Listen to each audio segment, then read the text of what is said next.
I'd like to call forward Chair Oben Shield.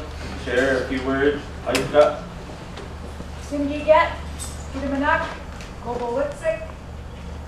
My mom is in the audience, so I had to use my examiner. My name is Sharon Hogan-Shield. I'm also known as Aoli, where I come from, the Gitxsan First Nation, and I want to acknowledge this Nemo people whose territory that I've been honored to work and live and learn from. So see, I'm Amayat.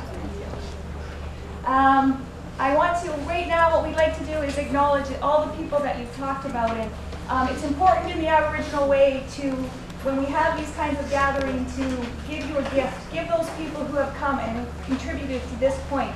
And I know everybody's hot and hungry, but we are going to do this, and we're going to punish you a bit longer. But we'll go through it quickly, and what I'll do is I will call you up, and then the rest of the team here will, if you could stand when I call your name, and we will give you a small token of our appreciation. The first person we want to call on is our elders, and Taylor.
As I introduce myself, I'm a visitor, and many of us are visitors here on Coast Salish territory.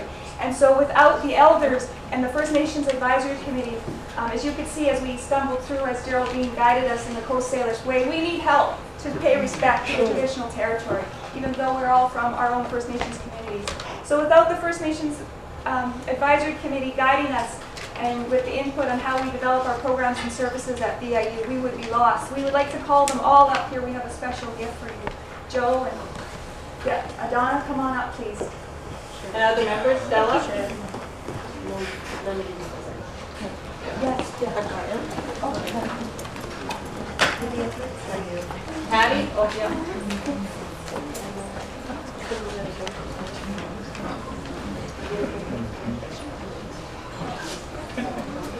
Any other members from the advisory committee?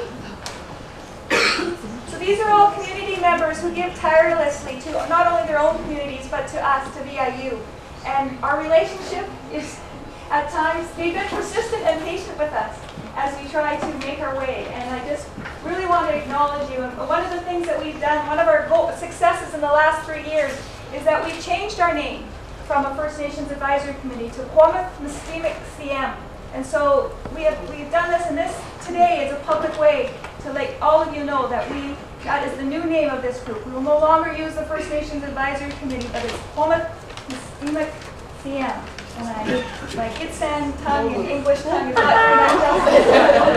So in recognition of your service and dedication, we have this rattle that we'd like to present to you, and we hope that you will use it at future meetings in memory of your 20 years contribution and as we go into the future and help continue to guide us into the great. Yeah.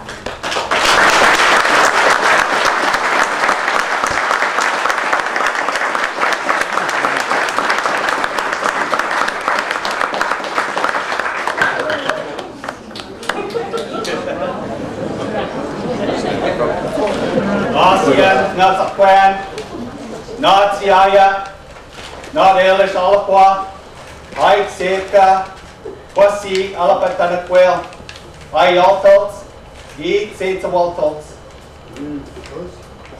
Anta Pomat Snap Tawako, Neats, Snaps, Nemo. My English name is Joe Elliott. As I was sitting here and looking at some of our honorable elders that originally started the First Nations Advisory Committee, the vision had really come from various organizations that continue to work in the best interests of our students.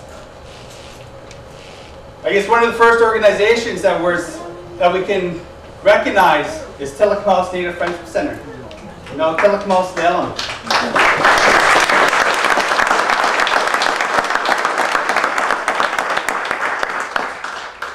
As we honor our Saltwan, Ellen, she was probably one of the founders of the Friendship Center movement and saw the importance of bringing an organization to provide the support that's needed to ensure people moving away from their homes, coming to a bigger city, are successful when they came to the institution.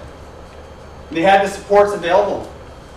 And Tillicum's opened the doors to our Saltwan to various other people who had this vision of creating this facility, much more than a facility, a spiritual place, where our children, not our children, can grow to see their parents come and to get the knowledge to keep and maintain our culture, our way of living. Because that's the foundation of who we are.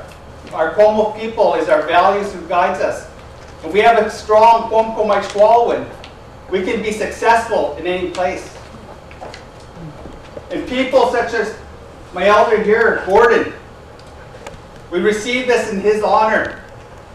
Gordon's name, Barb Baltrup, and various other leaders from when the First Nations Advisory Committee was established.